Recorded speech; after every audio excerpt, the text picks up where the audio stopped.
Assalamualaikum warahmatullahi wabarakatuh. Perkenalkan, saya Madu Munawwaro dengan NIM C1CO19026.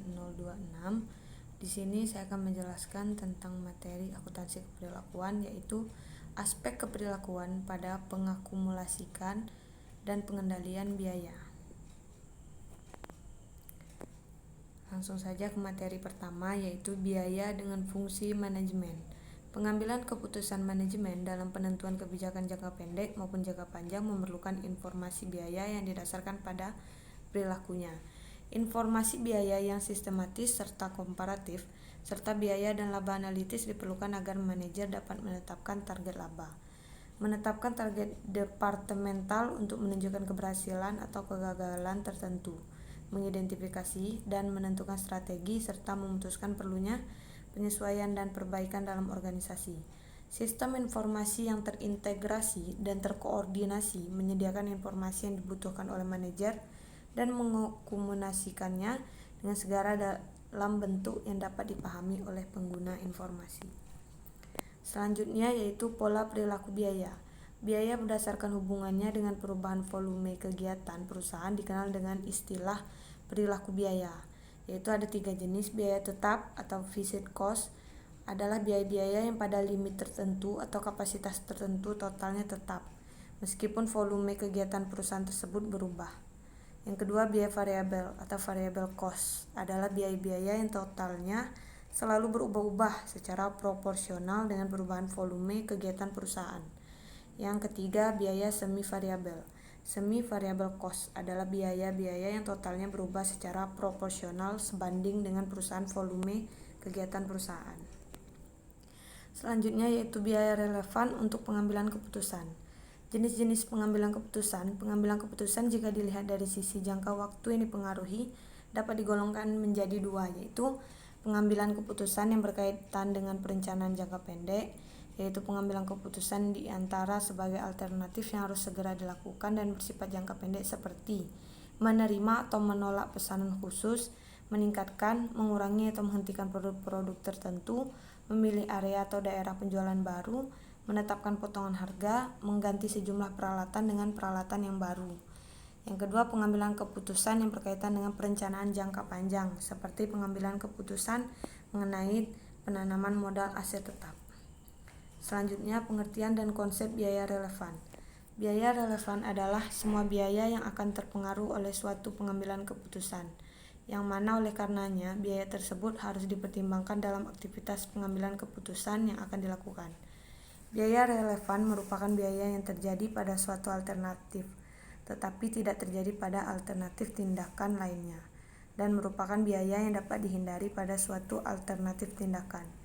Semua biaya merupakan biaya dapat dihindari kecuali pertama, biaya masa lalu, biaya masa mendatang yang tidak memiliki perbedaan di antara berbagai alternatif tindakan tersedia. Biaya relevan memiliki karakteristik sebagai berikut. Yang pertama, biaya masa yang akan datang, yaitu biaya yang dapat diperkirakan akan terjadi dalam periode yang akan datang. Yang kedua, biaya yang memiliki perbedaan di antara berbagai alternatif pengambilan keputusan. Selanjutnya, pentingnya manajemen biaya. Kebanyakan pendapatan penjualan dalam suatu perusahaan dihasilkan dengan mengeluarkan biaya.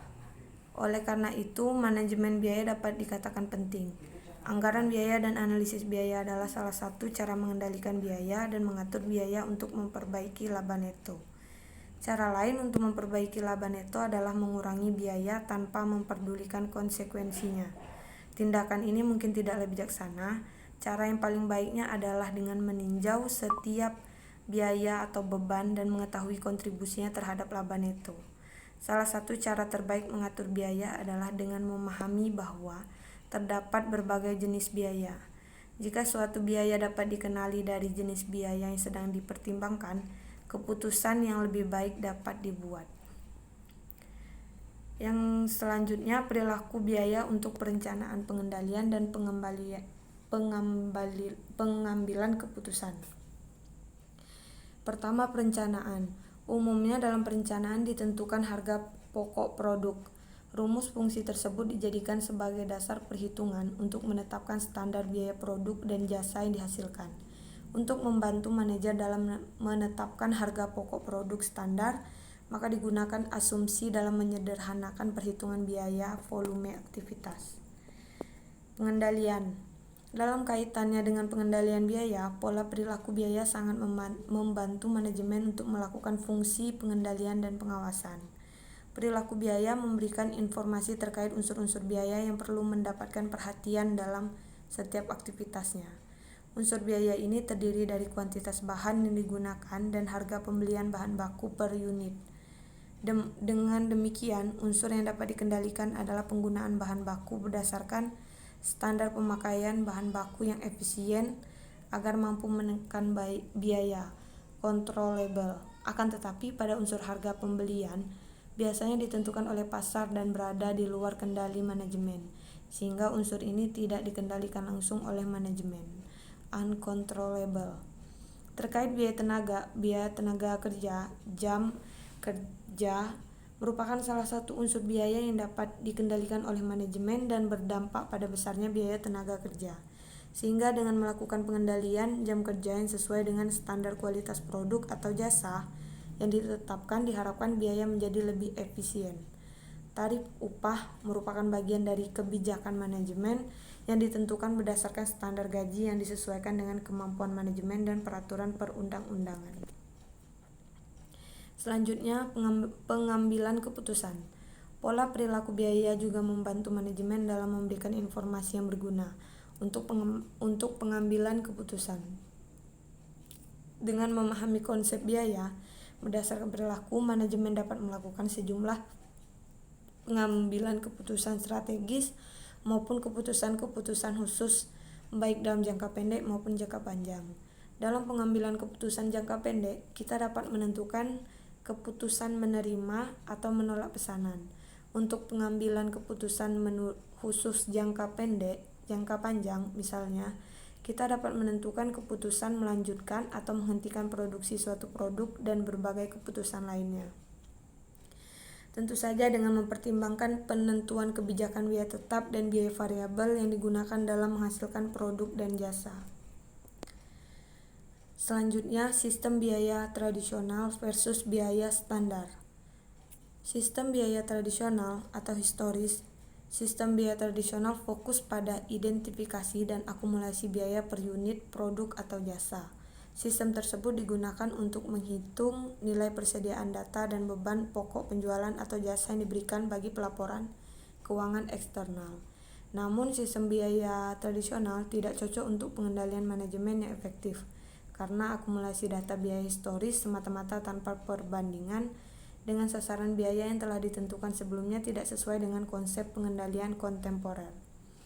Salah satu kelemahan dari biaya tradisional ini adalah bahwa persyaratan akuntansi keuangan menuntut agar biaya per unit produk atau jasa memperhitungkan semua biaya baik yang dapat ditelusuri ke suatu produk atau jasa maupun yang terjadi untuk satu periode waktu tertentu atau lebih dari satu objek biaya.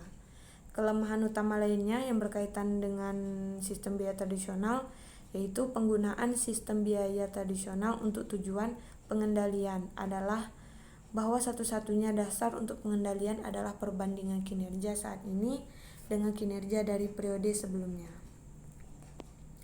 Selanjutnya yaitu sistem biaya standar. Sistem biaya standar dapat digunakan dalam perhitungan biaya proses maupun berdasarkan biaya pesanan. Sistem biaya standar umumnya lebih cepat beradaptasi dalam lingkungan industri dengan penggunaan teknologi yang relatif stabil dan menghasilkan produk yang homogen. Dalam kaitannya dengan teknologi yang cepat mengalami perubahan atau setiap produk yang dibuat berdasarkan spesifikasi yang unik, penggunaan biaya standar sangat sulit dilakukan. Biaya standar sangat membantu perencanaan pengendalian operasi perusahaan dalam penetapan penganggaran.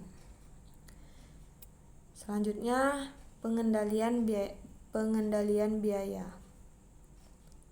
Pengelompokan biaya dalam komponen biaya variabel dan biaya tetap memberikan dasar yang baik untuk pengendalian biaya. Hal tersebut memungkinkan penyusunan laporan laba rugi menggunakan margin kontribusi yang menekankan pada pola perilaku biaya dan memberikan perincian kepada manajemen mengenai biaya teknik, biaya yang berkomitmen, dan biaya yang diskresioner. Perbedaan ini penting bagi manajemen karena setiap jenis biaya memerlukan prosedur pengendalian yang berbeda. Yang pertama, biaya teknik meliputi biaya bahan baku langsung, biaya tenaga kerja langsung, dan biaya overhead variabel. Biaya tetap yang berkomitmen atau biaya kapasitas adalah seluruh biaya organisasi dan pabrik yang harus terjadi tanpa memedulikan tingkat aktivitas dan yang dapat dikurangi tanpa merugikan kompetensi organisasi untuk memenuhi tujuan jangka pendek. Dan terakhir, biaya diskresioner. Terima kasih, itulah tadi presentasi dari makalah saya. Jika ada salah dan kekurangan saya mohon maaf. Saya akhiri dengan wassalamualaikum warahmatullahi wabarakatuh.